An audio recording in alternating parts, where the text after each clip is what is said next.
Hello, hello. My name's Carl DePrado. Um, Company is A to Z Business IT, and I wanted to thank you so much for joining us here today. We're going to get started right now. So, you know, in the chat, if you can, if you can hear me, put a one in there, and you can also say where you're checking in from. And while we get, sorry.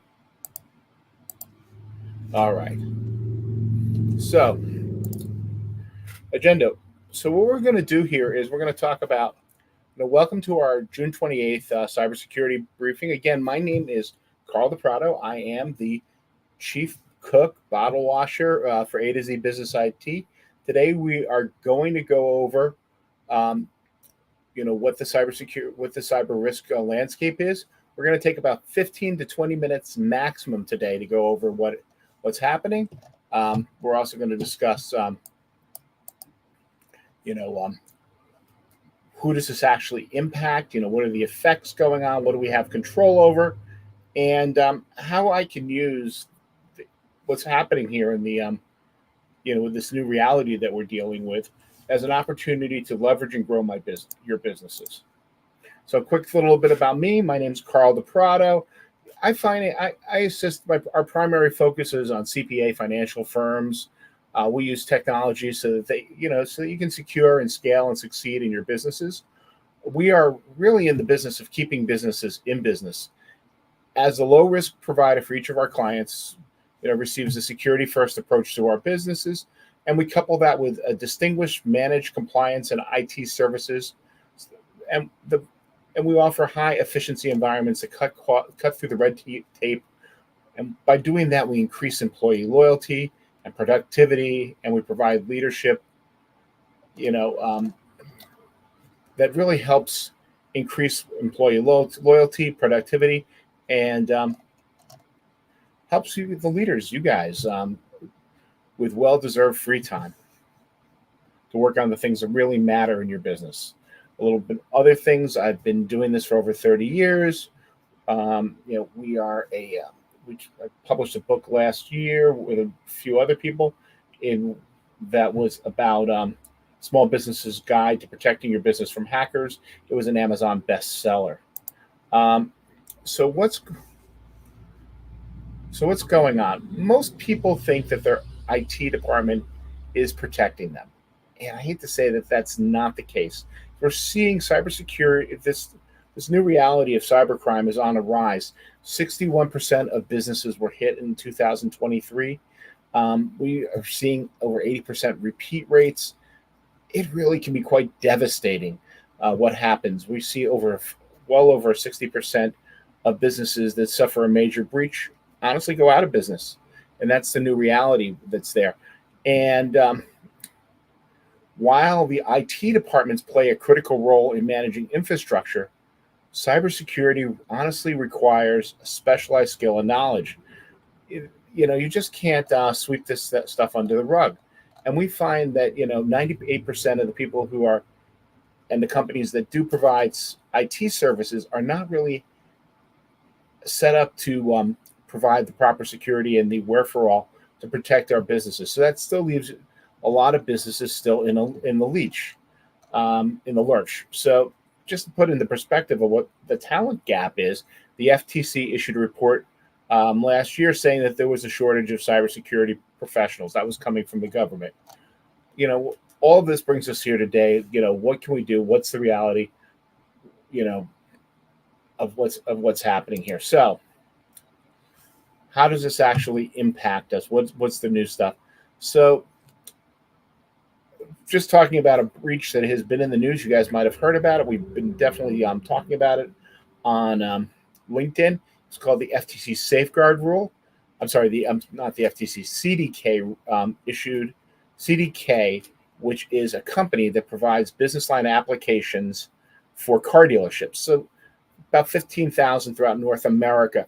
What they were doing is they're running all of the software that a car dealership can use to maintain and manage their dealership. That would include from ordering parts, payroll, HR management to financing for clients, managing inventory. Every last piece that would touch the puzzle, their software was inside of the businesses.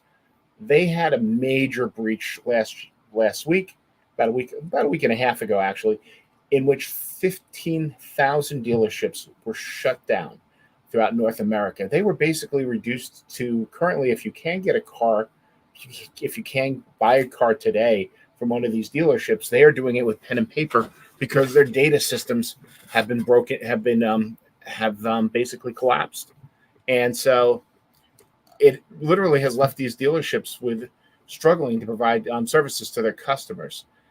On average, the CNN has said that right now, based on what they're looking at for currently, they're looking at least $16 billion in sales losses. That doesn't include all the fines and regulatory, all the issues with client trust, everything that's in there that will now be slowed down to nothing because, to a grinding halt based on the fact that their data has been breached. So this is going to be a story that hits longer, but think about it for your own business. What would happen if if you could no longer use your computers to function and to write all of your stuff? Are you ready to go back to pen and paper? Most of us aren't. We just had recently close to me, the city of Newburgh has just gone through a hack where right now they're holding all the city's operational information at ransom. And this means, right now in the city of Newburgh, which is not a small city, it's about 30 minutes from where we're situated in New York. And currently, you want to buy or sell a house, you want to issue title. You want to register your house, you want to register the sale, you want to get married. All these little things have not been able to be done. They've just restored services after about 3 weeks. And CDK, by the way, which we were talking about the breach before, we're probably looking at least a month before services might come back to something that might resemble normal. It may be longer. Based on current historical data of other breaches, we could be looking at anywhere from 4 to 10 weeks easily before that happens. If that's the case, the numbers that I was saying to you about 16 billion in loss, you can multiply that by a series of about 6 as far as what the potential damage just in sales are to the auto industry. So that would equal to about somewhere around 15% of their annual revenue. And I guess the question for you is, would you be comfortable making 15% less next year than you did this year? So how do I use this to leverage growth? I want to share with you a little an M&A company that we've been working with for the last year and a half. Started at a small firm, and we were able to did not really have much of a security program in place. A couple partners, they've been working for years, have built up a long list of a network, and what was most important for them was that people could trust them. And as they started to realize that could become in jeopardy, they realized that we needed to start to create a plan and how devastating a breach could have been to their operations. So last year they did a little over $1 billion in transaction, and their company has tripled in size. So we're very proud of what's gone on there with that. So what do you have control over? Well, some things that you got to realize is, how proactive are you at mitigating the risk? So most people, like we said, even in our industry, are not equipped. You really need to have a professional help you out with this. You wouldn't just wing, your open heart surgery or a taxi or your taxes. Hey, most of us probably, me not included, wouldn't just go to anybody for a haircut. So why would you do that for your business? So what we want to do is give you an opportunity to book a cyber discovery section. We can look at, how, it's a quick call. We've got a link right here on the QR, booking at a2zbusinessit.com. And through that, we will go ahead and we'll do, a one-to-one. You'll get to talk to me, and we will be able to see what potentially what issues might arise there. And so that you're not surprised as far as that's concerned. Again, this is a very, you know, we won't take up a lot of your time, but we will be able to give you some information that you can immediately go ahead and take action upon. So again, I wanted to thank you for your time. My name is Carl the Proud A to Z Business IT, and you guys have a great rest of the day. All right, take care.